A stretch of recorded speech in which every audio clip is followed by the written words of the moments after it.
Hi and welcome to Easy Spoken English Kanchi. இந்த வீடியோல நாம present perfect tense உடைய passive voice structures தான் பார்க்க போறோம். Affirmative, negative, questions, tags இது எல்லாமே நம்ம பார்க்க போறோம். ஸோ இந்த passive voice structure பார்த்தீங்கன்னா ரொம்ப காமனாக நம்ம யூஸ் பண்ணுற ஸ்ட்ரக்சர்.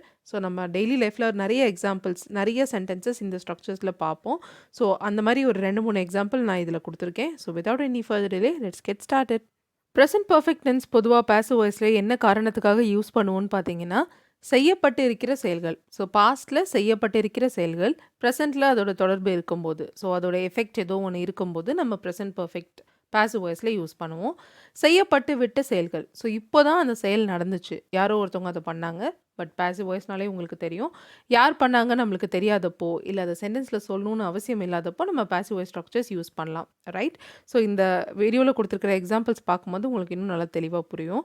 ஸோ இதில் காமன் கீவேர்ட்ஸ் பார்த்தீங்கன்னா ஆல்ரெடி, நெவர், எட், இத்தனை முறை, இத்தனை நம்பர் ஆஃப் டைம்ஸ் அப்படின்னு சொல்கிறதுக்கு அது யூஸ் பண்ணலாம். ரீசெண்ட்லி இந்த மாதிரியான கீவேர்ட்ஸ்லாம் நீங்கள் யூஸ் பண்ணலாம்.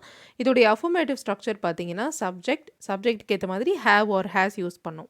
ஐ வி உதேவா இருந்ததுன்னா ஹேவ், ஹீ ஷீட்டாக இருந்ததுன்னா has, been V three and the remaining sentence. Yes or no கொஸ்டினாக இருந்தால் இந்த ஹேவ் ஆர் ஹேஸ் மட்டும் முன்னாடி போகும். Have or has, subject, been V three, remaining sentence. WH கொஸ்டினாக இருந்தால் இந்த எஸ் ஆர் நோக்கு முன்னாடி WH வேர்ட் போட்டுப்போம். WH word, have or has, subject, been, V3, remaining sentence. Positive டேகாக இருக்குது அப்படின்னா நெகட்டிவ் சென்டென்ஸ் எழுதிக்குவோம். have or has plus subject pronoun. Now the negative set of structures. Subject, have or has, not been, V3, remaining sentence. இதுலேயே ஒரு negative yes or no question கேட்கணும்னா again have or has மட்டும் தான் முன்னாடி போகும். have or has, subject, not been, V3, remaining sentence. Negative WH கொஸ்டினாக இருக்குது அப்படின்னா இந்த நெகட்டிவ் எஸ் ஆர் நோக்கு முன்னாடி WH வேர்ட் போட்டுக்கணும். WH word, have or has, subject, not been, V3, remaining sentence. Negative டேகாக இருந்ததுன்னா பாசிட்டிவ் சென்டென்ஸ் எழுதுவோம். have or has plus short negative plus subject pronoun. இப்போ இந்த எல்லா ஸ்ட்ரக்சர்லேயும் ஒரு எக்ஸாம்பிள் நம்ம டிஸ்கஸ் பண்ணலாம். ஸோ இந்த பிக்சரில் பாருங்கள், your package has been delivered to your preferred safe place. So அமேசான்லேருந்து மெயில் வந்திருக்குன்னு வச்சுக்கோங்க. ஸோ இந்த பிளேஸில் நீங்கள் டெலிவர் பண்ண சொல்லியிருந்தீங்க, உங்களோட பேக்கேஜ் டெலிவரி செய்யப்பட்டு விட்டது. ஸோ ரைட், உங்களுடைய ஆர்டர் டெலிவரி செய்யப்பட்டு விட்டது. ஸோ அந்த ஆர்டரை யார் டெலிவரி பண்ணாங்க? கண்டிப்பாக டெலிவரி பர்சன் தான் பண்ணுவாங்க. ஸோ அதை நம்ம சென்டென்ஸில் தனியாக சொல்லணுமா? இந்த delivery person has delivered your order அப்படின்னு சொல்லணும்னு அவசியம் இல்லை, ரைட்? பிகாஸ் அந்த ஆக்ஷனை பண்ணுறவங்க இவங்க தான்ன்றது ரொம்ப ஆப்வியஸ், எல்லாருக்குமே தெரியும். அந்த ஆக்ஷன் நடக்குது பார்த்தீங்களா, நம்மளுக்கு ஏதாவது ஒன்று ஆர்டர் பண்ணுறோம் ஆன்லைனில் அப்படின்னா அது நம்மளுக்கு வந்து சேர்றது, அதுதான் முக்கியம். அந்த ஆக்ஷன் தான் முக்கியம். அதை ஃபோக்கஸ் பண்ணி சொல்கிறதுனால ப்ரெசன்ட் பர்ஃபெக்ட் பாசிவ் வாய்ஸில் சொல்லியிருக்கோம். Your order is the subject here and அதோடைய ரெப்ரசன்டேட்டிவ் பார்த்தீங்கன்னா இட் இல்லையா? ஸோ அதனால் ஹேஸ் சொல்லியிருக்கோம். Has been delivered. Okay, your order has been delivered. இதுக்கு நெகட்டிவ் சொல்லணும்னா your order has not been delivered yet. So பொதுவாக நம்ம ப்ரெசன்ட் பர்ஃபெக்ட் நெகட்டிவ் பார்த்தீங்கன்னா இன்னும் ஒரு விஷயம் நடக்கலை அப்படின்றதுக்கு யூஸ் பண்ணுவோம், ரைட்? ஸோ உங்களோட ஆர்டர் இன்னும் டெலிவரி செய்யப்படலை. So please wait for a day or two, ஒரு 2-3 நாள் வெயிட் பண்ணுங்கள். Your order has not been delivered yet. Okay, yes or no question கேட்கணும்னு வச்சுக்கோங்க. உங்களுடைய ஆர்டர் டெலிவரி செய்யப்பட்டு விட்டதா? ஓகே, நீங்கள் ரிட்டர்ன் போடுறீங்க, அப்போ வந்து மேபி அது வந்து ஒரு ஆப்ஷன் கேட்குது, உங்களோட ஆர்டர் ஆல்ரெடி டெலிவரி ஆகிடுச்சா மென்ஷன் பண்ணுங்கள், எஸ் ஆர் நோ செலக்ட் பண்ணுங்கள், அந்த மாதிரி கேட்குது. So has your order been delivered already? ஏற்கனவே உங்களுடைய ஆர்டர் வந்து டெலிவரி ஆகிடுச்சா? நீங்கள் ஏதாவது ரீஸ்கெட்யூல் பண்ணணுமா? அந்த மாதிரி கேட்குது. So has your order been delivered already? Alright. அடுத்தது நெகட்டிவ் எஸ் ஆர் நோனா, உங்களுடைய ஆர்டர் இன்னும் டெலிவரி செய்யப்படவில்லையா, இன்னும் டெலிவரி ஆகலையா உங்களுடைய ஆர்டர் அப்படின்னு கேட்குறாங்க. So has your order not been delivered yet, has subject, not been V3, right?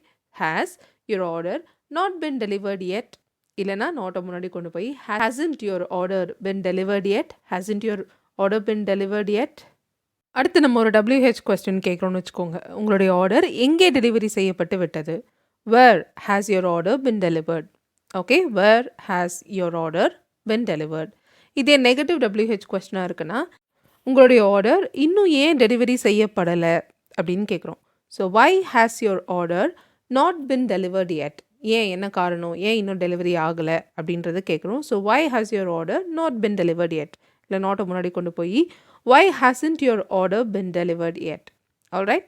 அடுத்து நம்மளுடைய நெகட்டிவ் டேக், உங்களுடைய ஆர்டர் டெலிவரி ஆயிடுச்சு இல்லை, டெலிவரி செய்யப்பட்டு விட்டது தானே ஓகே. ஸோ ஃபர்ஸ்ட் நம்ம பாசிட்டிவ் சென்டென்ஸ் எழுதிக்குவோம் இல்லையா? Your order has been delivered. So has short negative subject pronoun. Hasn't it? Your order has been delivered already. Hasn't it? உங்களோட ஏற்கனவே டெலிவரி ஆயிடுச்சு தானே அப்படின்னு. அடுத்து பாசிட்டிவ் டேக் பாருங்கள்.